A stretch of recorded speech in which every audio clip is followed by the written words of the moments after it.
He asks him to take him down. Recalling his parents' words, he calls his friends who take advantage of him and tells them he's inviting them and will foot the bill. He continues drinking until he loses consciousness. His friends envy his lifestyle, thinking it's easy because he's rich, handsome, and popular, but they don't know he's suffering. He calls Yun, threatening to kill himself if he doesn't come, but Yun is at work. He then calls Jen because she's the team leader, and she reluctantly agrees to go. When she arrives, she finds him standing by the lake, wanting to throw himself in. He asks her to be with him, but she confesses she likes someone else. That Jan arrives barely conscious, and Jen has to carry him home. He goes to wash his hands in the bathroom and finds it clean and spacious, unlike his cramped and dirty apartment bathroom, which saddens him. Later, he leaves the house with Jen and asks her not to let anyone know he was carried home, so he won't have to thank anyone.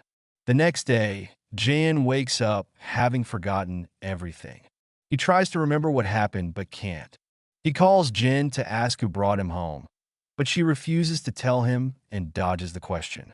Later, the doctor who asked Jen to approach John about giving up the project thinks John was pressured into it. But Jen tells her that he did it willingly. That Jen realizes that Yun must have been the one who brought him home, because he was the last person he talked to yesterday. He goes to sit with Jen and asks her who the person she mentioned yesterday that she likes is. Jen is surprised that he remembers their conversation and tells him it's someone close to her, but he doesn't seem to take it seriously and assumes she means her friend. John takes her to a place to watch the sunset and tells her he'll help her make the person she likes notice her, giving her advice on how to get his attention. Afterwards, Jen goes to Chan's dorm and finds the place a mess. She calls him, but he promises to come later, and she ends up cleaning and tidying up the place herself, waiting for him, but he never shows up. Jan sees her from the balcony because he's her neighbor. He realizes that the person she likes and becomes friends with is her companion. The next day, we see Jan looking for a new room to live in. He has to find another job to be able to afford the rent, but he can't find anyone willing to hire students. Meanwhile, John takes Jen shopping and helps her buy new clothes and change her style to get noticed. He's attracted to her, but doesn't want to show it. When she chooses a new dress, he wants to pay for it, but she insists on paying herself as a way to thank him for his time. They have ice cream together and walk until she catches the bus.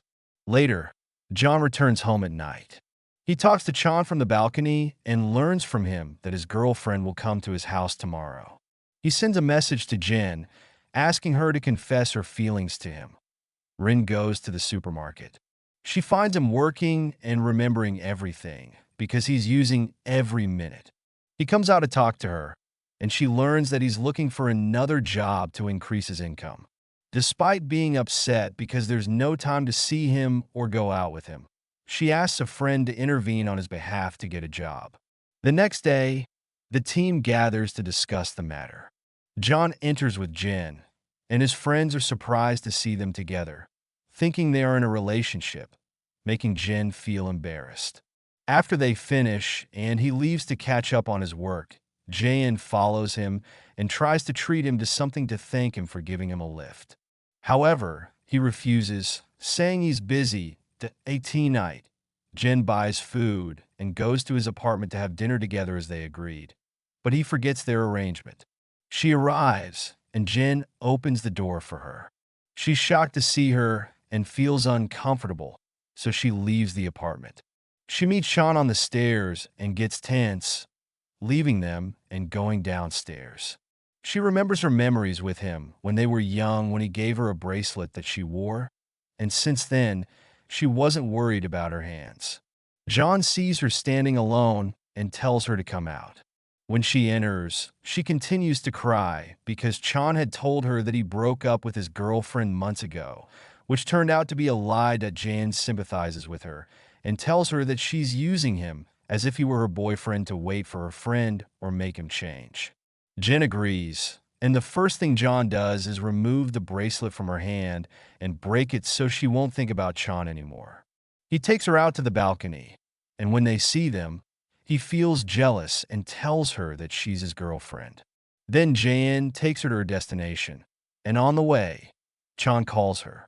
However, John takes her phone and prevents her from answering, telling her that he doesn't deserve her feelings and warns her not to talk to him or meet him until he realizes her worth. They continue to joke around on the way, showing that they've grown closer. After that, Jin goes to the supermarket to see Yun. It's clear that she's interested in him, but she finds someone else standing in his place and gets annoyed that she couldn't see him. The next day, Yun is at the university and meets a friend who tells him about a job opportunity. When he goes, he's surprised that it was so easily arranged, realizing that Rin arranged it, and the manager recommended him. So Yun decides to reject the job offer, even though it would provide him with accommodation and a lot of money.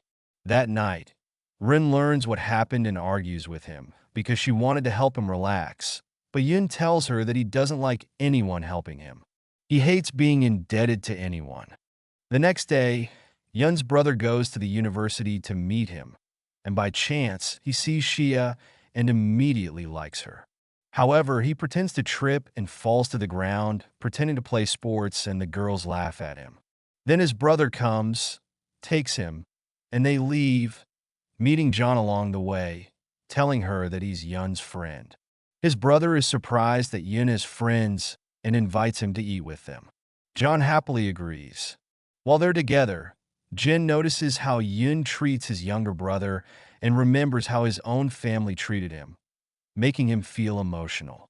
After they finish eating, he tells Yun that he's grateful for his brotherhood and that he loves him. He expresses his wish to have a brother like Yun because he doesn't have any siblings. Later, the team gathers for the project, but John's friends haven't done the required research, so Yun reprimands them. They get upset and withdraw from the team, asking John to leave with them. However, he refuses and decides to stay with Yun, promising to provide him with the necessary information for the project, particularly about his father's company. John calls the company's secretary and asks her to get the information from his father. When his father agrees, he doesn't know it's Jae-in who wants it, not his older son, so he refuses. Later, Jin learns that her scholarship has been approved, and the secretary calls to congratulate her. A student who's interested in Jin overhears their conversation. When the doctor enters, she initially chooses Jin as her assistant, but the student lies to her, claiming he helped Jin with the scholarship, leading the doctor to change her mind and appoint him as her assistant instead of Jin. Meanwhile, at the supermarket, Jin encounters John's friends, who start to say bad things and throw bottles on the floor. Unable to confront them directly because they are customers, he tries to ignore them. However, when Rin arrives, she confronts them physically and shows her prowess, intimidating them and even scaring John's friends from the club. When Yun returns home, he finds an envelope of money from his brother. He asks his brother where he got the money from. He said he took John's watch, sold it, and spent the money, leaving him with what's left. Yun gets angry with him and leaves, going to John's house. He calls John to come down, surprising him. Yun tells him that he owes him, intending to repay the money, but Jae-in insists that he needs a friend and is working to support himself. They agree to remain friends, albeit reluctantly on Yun's part. Later, Chan is waiting for Jin, and when they talk, he realizes she's not in a relationship with John despite her lie. He advises her not to trust him because he knew his girlfriend was coming to see him that day. Despite this, she asks Chan to meet with him to resolve the situation between them. Chan recalls the message Jae-in sent her that day, but refuses to believe it. She calls Jae-in and asks to meet him, and he happily agrees. When they meet, she asks if he knew his girlfriend was coming to see him, and John admits that he did, explaining that he wanted her to end things because he didn't want to see her. Jen feels hurt, and although John tries to explain, she decides they can't be just friends anymore. After this incident, they will only be colleagues on the project from now on. She leaves, feeling upset. John remains standing alone, upset after his only friend left him, and he continues to reminisce about their memories together while crying. He decides to go out and stay up late drinking to try to forget. However, he can't overcome what happened. He calls Yun, who is working late, and tells him that he hurt someone dear to him and doesn't know what to do. Yun advises him to confess his feelings to her and then ends the call. John gathers his courage and rushes to Jen's residence. He calls out to her, surprising her when she sees him from the window and comes down to talk to him. John apologizes to her for hurting her and confesses his true feelings, admitting that he loves her. He asks her not to respond to him right now, but to give him a chance, then leaves it a, "That's all for today's video." Don't forget to hit the like and subscribe button, and check out our other selection of recaps. Take care.